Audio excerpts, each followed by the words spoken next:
The U.S.-Germany Climate and Energy Summit takes place this week in Pennsylvania. Dr. Florian Knobloch, a member of Germany's Federal Ministry for Economic Affairs and Climate Action, is visiting with lawmakers here in Minnesota on his way to that event. He joins me to provide a more global perspective on the transition to clean energy. Welcome. Thanks for having me. Germany is often recognized as a leader in clean energy, and Minnesota has a history of partnership when it comes to searching for clean energy solutions. From your perspective, what does Germany do well?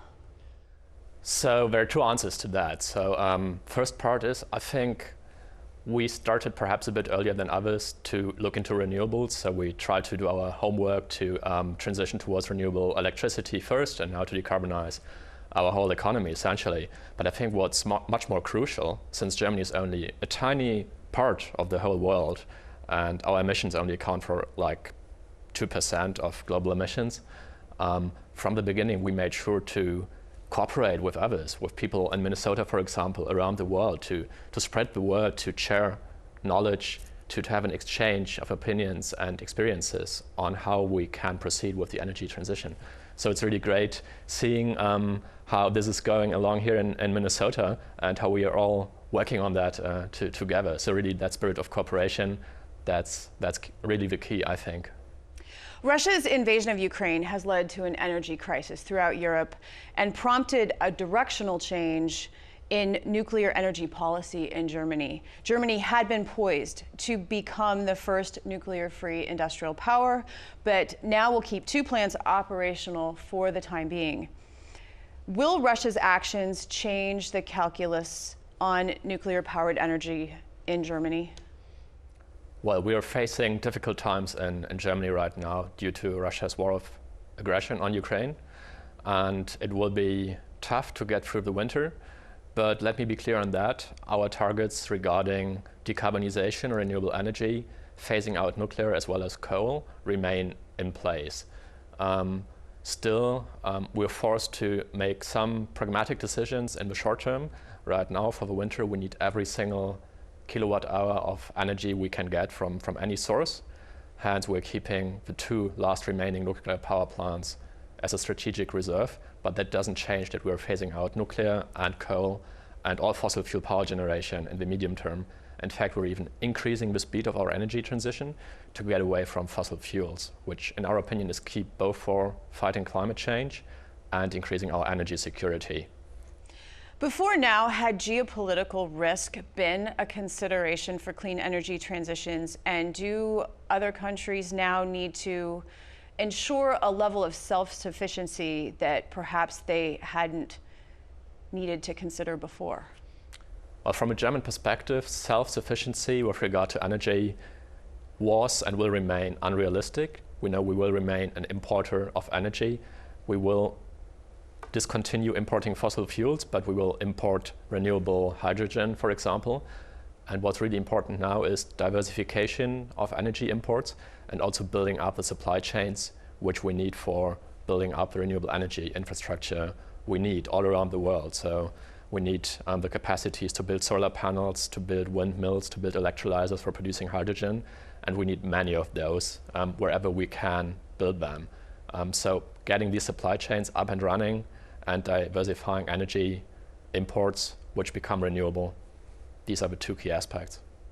With winter on the horizon, Germany must find ways to heat their homes and keep businesses going while still promoting renewable energy, as you're saying, and discouraging consumption. How difficult will this be?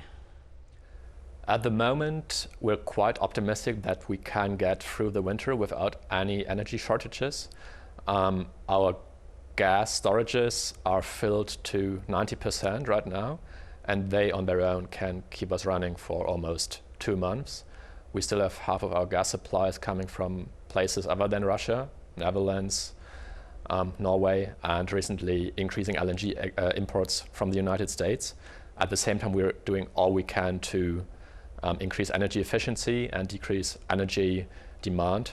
Skyrocketing energy prices do their bit to achieve that, but we also have tough regulations in place for this winter, for example, regarding maximum temperatures in office buildings, regarding outside lighting, So we're really doing what we can, but knock on wood, being optimistic.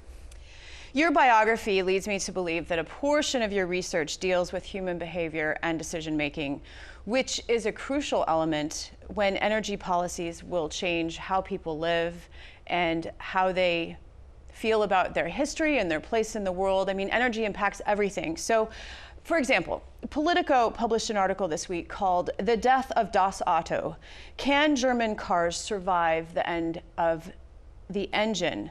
which I think is just one example of cultural identity as it relates to energy. Here in America, we have, our trucks and our farming and our, the long road and how we like to get around.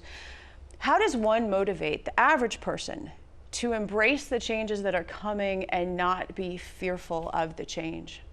It's really important to take everyone on board with the energy transition. And to achieve that, first thing, the numbers need to be right. So it needs to be beneficial for every individual household and business to choose renewable technologies, to choose electric cars over fossil fuel powered cars. But people usually don't make very rational calculations about that. They talk to their friends, they see what others do. So what's really key is to spread the word, to share experiences between people so they learn from each other. And then when it comes to making the decision, you need to make it as easy as possible for individuals to actually make the right decision. So take psychology into account. People are not wholly rational utility maximizers, as some economists like to imagine them.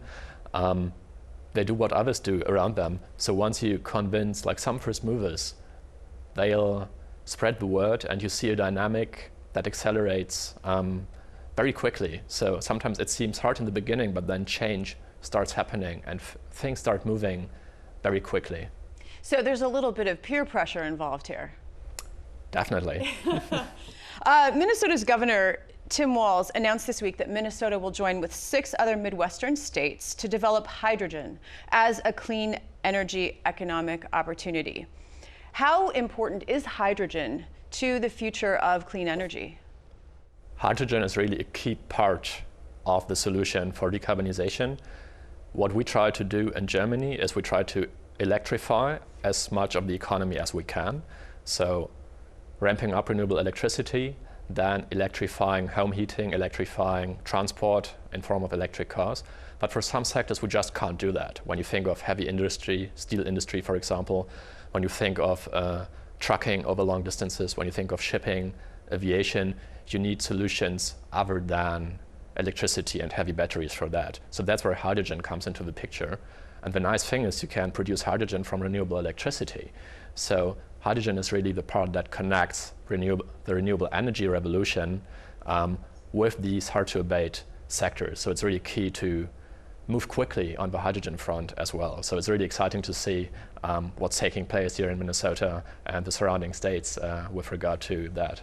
One last question before we go. Are you optimistic that industrialized nations can work together to reach the goal of net zero carbon by 2050? I am. And the reason is simple. For a long time, we discussed reaching the climate targets in terms of making sacrifices, but that has completely changed. Now we see that switching to renewables is actually a win-win situation. We decarbonize and do something good for the climate while actually doing something good for the economy, creating jobs and increasing our welfare at the same time. And countries all around the world are realizing that right now. So we'll see a very fast uptake of all of these technologies, which started slowly, but now we're really at the beginning of a revolution. And the industrialized countries are the front runners, and all the others are very quick to catch up. So I'm optimistic. Dr. Florian Knobloch, it has been a pleasure. Thank you so much. Thank you so much for having me here.